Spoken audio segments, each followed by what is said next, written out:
What is good, everybody? Week 4 in the NFL continues on. We had the early action, the late afternoon action, and what a day of action it has been. I am filling in for the coach, Jonathan Coachman. I am Mike Pendleton, better known as Mikey P, here on Sunday, September 28th. And we've got one more game for your Sunday slate. It is the Packers and Cowboys Sunday Night Football. Micah Parsons returns to Dallas for the first time since they traded him. But let's get into the early action. A lot of crazy stuff happening across the league. My Chicago Bears getting a blocked field goal for the win against the Las Vegas Raiders. And how about, if you know the coaching company brand, you know I couldn't continue without putting them over. How about coaches? Kansas City Chiefs. Yes, those Kansas City Chiefs ran through the Baltimore Ravens and they got the victory. So let's hang out here for the next 25, 30 minutes as we look back at all the things that have happened through week 4 in the NFL. Pop in the chat. If you're in the chat, hit that like button, become a premium member. I am very, very excited that Coach allowed me to sit in this chair today. And early action throughout today's slate started when we had the morning show with Coach, myself, Raphael, with the Steelers holding off the Minnesota Vikings. The Steelers improved to 3-1. Aaron Rodgers leads the team, who is without Jalen Warren, their top running back. But the big early action, how about it? The New York Football Giants. The New York Football Giants, led by Jackson Dart, they take down the previously undefeated Los Angeles Chargers by a score of 21-18. And we've got to talk about Jackson Dart. He was one of my best bets for the game. Now, I had him over 194 passing yards. That was a miss. But sometimes just the changing of the guard under center can lead you to new opportunities. And that's what we saw with the Giants, but it wasn't all beautiful. It was not pretty at all for the New York Giants, who will lose wide receiver Malik Nabers. Early reports from Ian Rappaport of NFL Network suggest that he has suffered a torn ACL. That is a season ender for the Giants' top dynamic playmaker. But somehow, some way, Brian Daboll, with a rookie quarterback who was also injured in the game, was able to come back and finish it off. Finds a way to get the dub over Justin Herbert, who threw 2 interceptions and just under or over 200 yards on the game. We'll get that right. So just over 200 yards for Justin Herbert. The Atlanta Falcons bounced back from a loss last week to defeat the Washington Commanders. The Detroit Lions continue rolling, but the other early big game, if you've watched Coach and Company throughout the first 4 weeks of the NFL season, you know one of the most dynamic narratives and storylines has been the tush push and the Philadelphia Eagles. Well, how about the Eagles saying, to hell with your tush push? And they got the job done. After a furious comeback from the Tampa Bay Buccaneers, the Eagles, led by Jalen Hurts with 2 passing touchdowns, 31-25 over Tampa Bay. The Eagles are now 4-0, 2-0 on the road. Jalen Hurts. Sometimes you just have to be good enough. You don't have to be excellent. 130 passing yards, 2 touchdowns on the game. Baker Mayfield, 1 awful interception late in the fourth quarter. It kind of spoiled the Buccaneers' comeback. They were driving. Baker Mayfield goes 22 of 40, 289 yards, 2 touchdowns. And as good as he was not good enough for the Tampa Bay Buccaneers. But I want to stop here and now, because the Philadelphia Eagles are now going to answer this call. And I think for anyone, if you wanted to be labeled an Eagles hater, or you were looking for a reason to despise the Eagles, it was going to be the tush push. And what did we saw? We saw a trick play for a touchdown.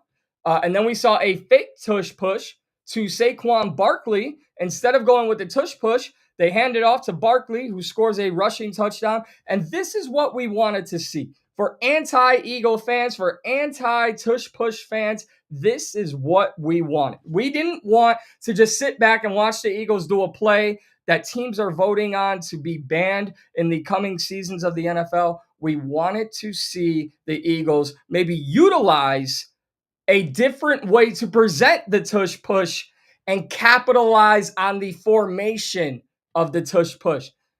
Now, I may not be as old as some members of the coaching company brand, but I remember when the Wildcat was the big facade in the NFL and on offense. And the Wildcat is still a thing in the NFL, but the unique look of the Wildcat has changed over time. So I'm not saying the tush push is going to completely change, but I believe this is exactly what teams who hated the Eagles wanted to see. You didn't care if they won.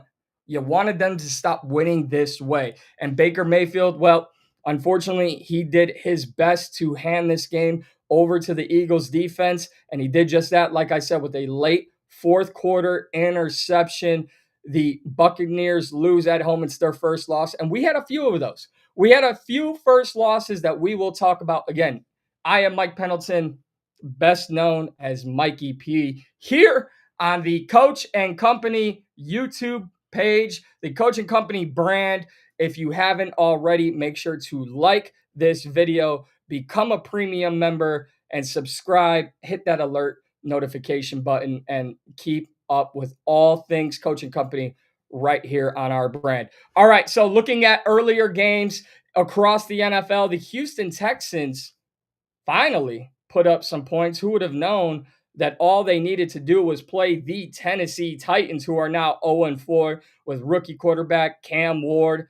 The Buffalo Bills remain undefeated, taking on another winless team in the New Orleans Saints. And I've already mentioned the Atlanta Falcons defeating the Washington Commanders. Big bounce back for them after getting shut out by the Carolina Panthers and the Detroit Lions. They keep on rolling. Finally, the Lions showed up and they put Joe Flacco where I believed he was going to end this game, on the bench. Now, it was a blowout affair, so I'm not going to feed too much into that narrative, but Joe Flacco throws 2 picks. Jared Goff throws for just 168 yards and 2 touchdowns.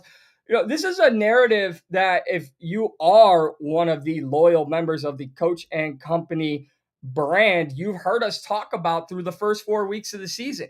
We are seeing some of the elite quarterbacks in the NFL just do enough to win the game.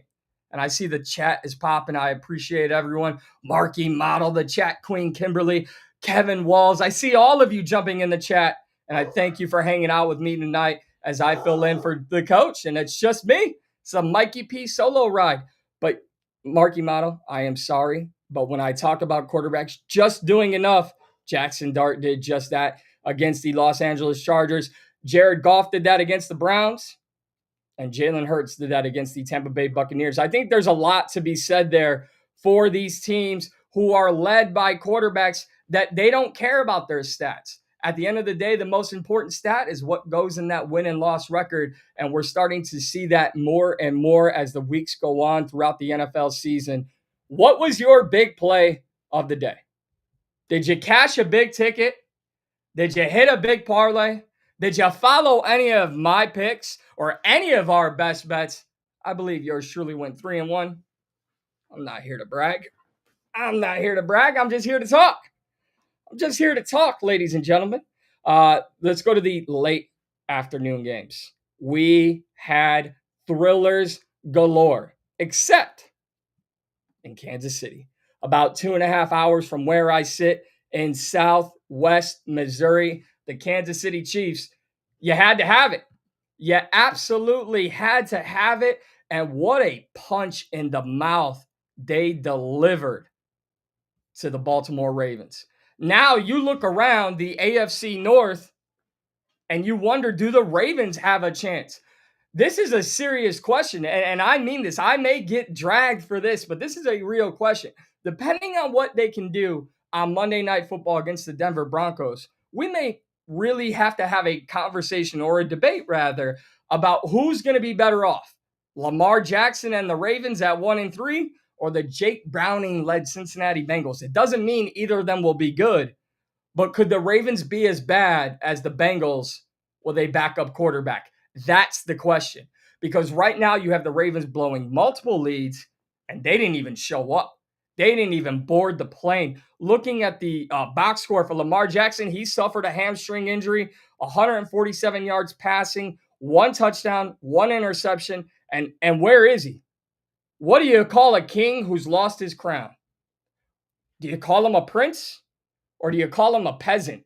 Because right now, Derrick Henry, he might be a peasant. He finished the game with 8 carries, 42 yards, and I understand the Ravens were playing from behind most of the game, but he's supposed to be one of the best players on the field at all times. No matter the opponent, no matter the situation. I love it. Our chat queen, Kimberly, said court jester. Yeah, he might be. He might be the village idiot, the court jester. Derrick Henry has not shown up. Good question in the chat from Maurice asking, Dusty asking, where is DG and the boys? DG and the boys will be on later this evening, during Sunday Night Football. So much excitement. And I promised, listen, I want to give a big thanks once again to producer man, to coach, to Raphael, to all of you for tuning in, right? I'm not going anywhere, but I wanted to give you guys thanks for allowing me to sit in the pilot's chair and navigate this ship and just get this channel continuing to go. And I made a promise. I said, coach, producer man, I promise I wouldn't brag. I promise I won't go overboard. I promise I won't get too hyped. But I'm here and I got to get hyped because the Chicago Bears improved to 2-2. And if you say, why are you celebrating a 500 record? Because they looked awful after 2 games, blowing an 11-point lead at home, getting blown out by the Detroit Lions. And what do? They come back and embarrass the Dallas Cowboys, and then a nitty-gritty win. 4 quarterbacks, by my account today, did just enough to get their team a victory. And if you're a Bears fan, like yours truly, this is one of those games. Caleb Williams finishes with 212 yards passing, 1 touchdown, 1 interception, surprisingly 1 sacked. It felt like he got sacked 100,000 times. Max Crosby was all over the field. More on the Raiders in a moment. But when I look at what the Bears were able to do, just enough. And what were they led by?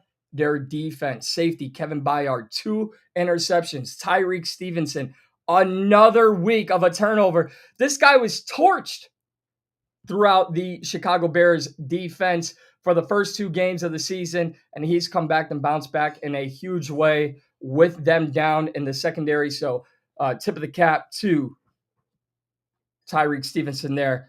I am very, very excited that the Bears will enter their bye week at 2-2.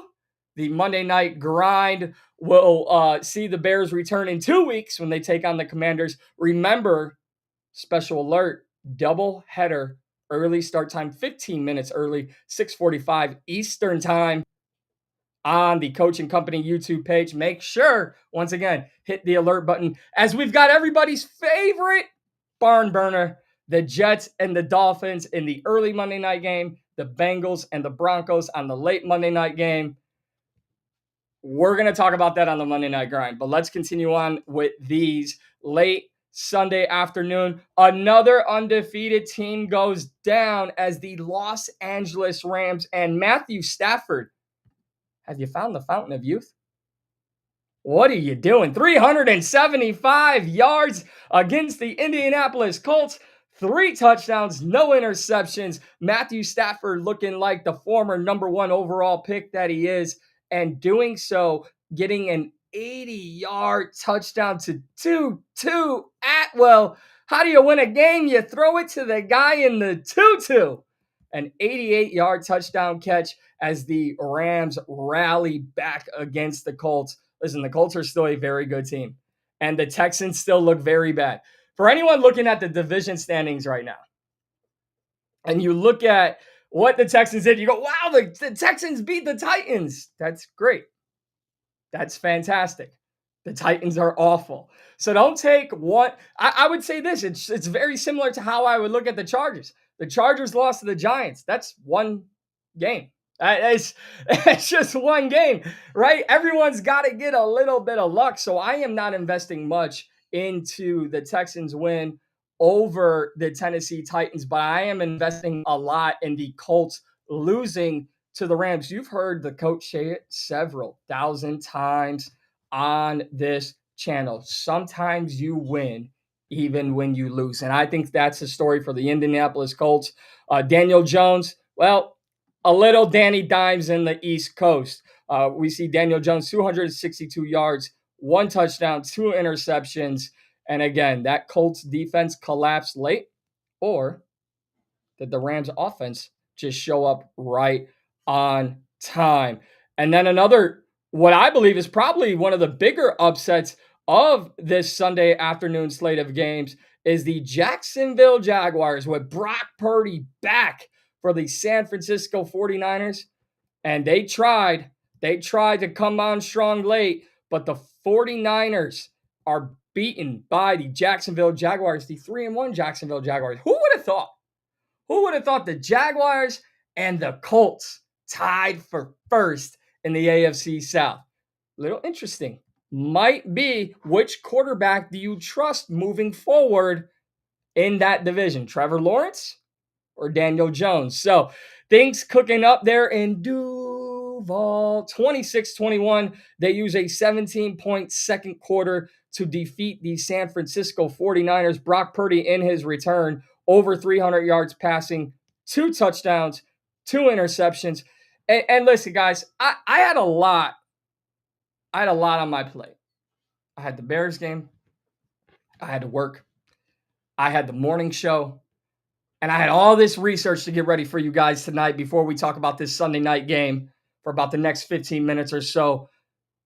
And I couldn't get the number or the research down, and I wanted to find out because I am very curious in the Eagles and Buccaneers games. If you missed it, the Eagles, who won last week's game on a blocked field goal, started their scoring with a blocked punt on the Tampa Bay Buccaneers. And yes, Kevin Walls, fantasy baseball was very important for me today.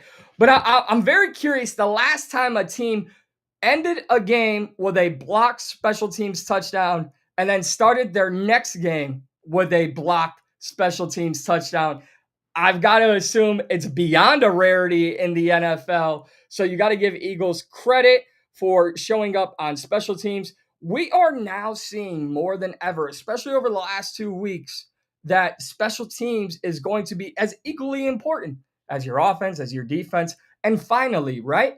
Because for so long we had the kickoff taken out. We're finally getting more kickoff returns. We've got the landing zone.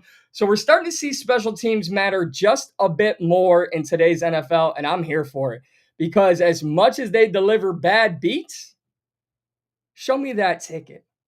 Show me that ticket. If you got that in the chat somewhere, or you could tweet it at us at Coach and Co on Twitter, or X as it's now known. Show me that Eagles defense special teams first touchdown score. I want to see you cash that ticket. That would be quite the ticket.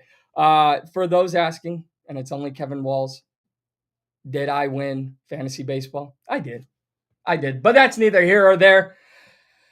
I sweated it out, but we got the victory, just like the Chicago. I feel like maybe I had to lay the groundwork for these Chicago Bears, right? I had to get punched in the mouth early in the week, not physically, although some would love to see that. I had to really fight back and claw my way back into the championship. And although it's only week 4, sometimes an NFL team is looking at a do or die scenario. And I think this is in the business what they call a tease. A do or die scenario is what we're looking at for Sunday night football. Packers, Cowboys. This whole time, ever since the clock struck 0 on week 3 and we turned the calendar to week 4, the Dallas Cowboys and Green Bay Packers were the talk of the town. Micah Parsons is back. And I'm going to tell you guys right now, if you're in the chat, let me know what best bets you might have hit on. What was your best play of the day? Did you have a bad beat? I want to hear from you guys in the chat, so I'm not just talking to myself here. But when you talked about the Dallas Cowboys, I'm going to play devil's advocate here because the only narrative has been Micah Parsons. Jerry Jones doesn't know what he's doing. But as I said on the morning show today, what happens if Dak Prescott wants to step up? What happens if Dak Prescott comes to play? What if Dak Prescott pays Micah Parsons no mind and leads the Cowboys to victory? That's the ultimate revenge for Jerry Jones. And quite honestly, the Cowboys, for as rough as the season has started off, and especially now with CeeDee Lamb out, they could be tied with the Washington Commanders with an upset pick. If the Cowboys are able to beat the Packers, they're 2-2. They'll be tied with the Commanders for second place in the NFC East. And I don't think anyone's catching the Eagles, respectfully, at least right now. Nate G says Tyler Warren live touchdown boosted to plus 490 today. Tyler Warren, an absolute unit on that Colts offense. I wish the Chicago Bears could have had an opportunity to take a tie. Oh, they did. They drafted Colston Loveland, who did not play in the win over the Raiders today. Kevin Wall says Micah does not score points. He doesn't. He may hold your team or the opponent from scoring points, but he does not score points. And if you're a Packers fan, how do you get behind your offense after they laid an egg? Not a goose egg, but they laid an egg over the Cleveland Browns last week. 10 points against the Browns? I have a lot of questions. Like, what is Jordan Love like without Jaden Reed? He was one of their top weapons. And so who does he turn to? Tight end Tucker Kraft, rookie Matthew Golden, Josh Jacobs, their leading receiver last week. He had 5 receptions for, wait for it, 44 yards. So when I look at what the Packers offer on offense right now, I'm kind of scratching my head. Josh Jacobs had 21 touches last week. What will he do tonight against the Dallas Cowboys defense that was shredded by the Chicago Bears and Caleb Williams in week number 3? This is a prove it moment for both sides. I'm not going to sit here and say it's a must win or back against the wall type of game for the Dallas Cowboys, because I think we know what the Cowboys are at the end of the day, right? They may be a team that can scratch and claw their way into fighting for their playoff lives at the end of the season. But the Packers, after getting Micah Parsons, they were Miss Popularity at the dance, right? They were everybody's favorite pick for the NFC representative in the Super Bowl. They were taking all your futures bets. But for the Packers, you scored 10 points against the Browns. Everything comes to an immediate halt for me because Micah Parsons can only do so much. And if you're the Cowboys offense, who knows Micah Parsons better than you guys over the last 4 years? There's something to be said for the relationship on both sides. Nobody knows Dak Prescott better than Micah Parsons. And nobody knows Micah Parsons better than Dak and that Cowboys offensive staff. You have to believe this is a moment where Brian Schottenheimer has the stage. He has the spotlight to show why Jerry Jones chose him to be the head coach of the Dallas Cowboys. You remember those rumors? The Dallas Cowboys are going to hire Deion Sanders away from Colorado, and they're going to bring in Shador Sanders, and they're going to have a quarterback battle. Yeah, all that went away. Kevin Walls makes a great point. Huge game for George Pickens and Jake Ferguson. Jake Ferguson coming off a 13-catch game against the Chicago Bears. And listen, the Packers defense, you just talk about Micah Parsons when you look at their defense. But who else scares you? Rashawn Gary, very, very good. Quay Walker, also very good. But who's in the middle of that defense? And it's likely going to be Quay Walker. Jake Ferguson against Quay Walker is going to be an interesting matchup, to say the least. But this is where we're at. Are we going to see Jerry Jones have to put his foot in his mouth? And another narrative I'm very intrigued to see is what happens if Jerry Jones and the Cowboys get blown out. Does Jerry credit Micah? We know Micah's not getting a tribute video. We heard that. We already heard that this week. Micah Parsons, no tribute video. So what do we do if we're Jerry Jones and we lose? Do we show instant regret? Do we show gratitude? Do we show respect? I think how we walk off the field, if we're the Dallas Cowboys, is just as important in what happens on the field. Because you're either going to say, hey, we got punked out and I should have never traded the guy. Or you're going to say, we put up a fight and they were just a better team. Or you're going to win. Or as Kevin Wall says, we move on to next week. Nate G says, as a Cowboys fan, I hope he gets 5 sacks. And I like that. I like that. I like the narrative of a fan saying, I want to see him do well.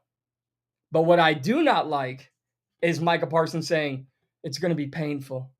It's going to hurt when I have to sack Dak Prescott. Not in today's NFL. No, you don't. Not when players are chasing the bag, as the kids say, and looking for a ring and looking for their best opportunity to advance their career. And you're worried about feelings? Oh, if I was Micah Parsons, I'd be foaming from the mouth for this matchup. So from a football standpoint, yeah, I would love to see Dak Prescott get sacked 5 times. But on the other narrative, because I love chaos, I love setting the world afire, right? I love burning it down to the ground. As much as I want to see Dak get sacked 5 times, I want to see Dak throw 5 touchdowns. I want to see Dak stiff arm Micah Parsons. I want to see it all, because that is why the NFL is a billion-dollar entertainment company, business, sport, all wrapped in one. That's why we're tuned in. That's why you guys are here every single day on the Coaching Company YouTube channel. If you are not already, become a premium member. I promise you, if you follow our best bets throughout the week, it pays for itself. You get extra episodes. College football is ramping up. We're going to get some MAC action here in the next week. College basketball, NBA, all right around the corner. Why wouldn't you want extra episodes? You've got DG and the boys on weekday wagers. They go live on Sunday nights. Become a member. You can always include super stickers. You could do whatever your heart desires with this crew here on the Coach and Company channel. Now, before I get out of here, and again, thrilled that all of the regulars showed up, because I was sweating. But it wasn't because I had to host the show. Come on, guys. You think Coach would give me the chair if he thought I couldn't host? Me and producer man were sitting here and he's getting ready, making sure that I'm okay.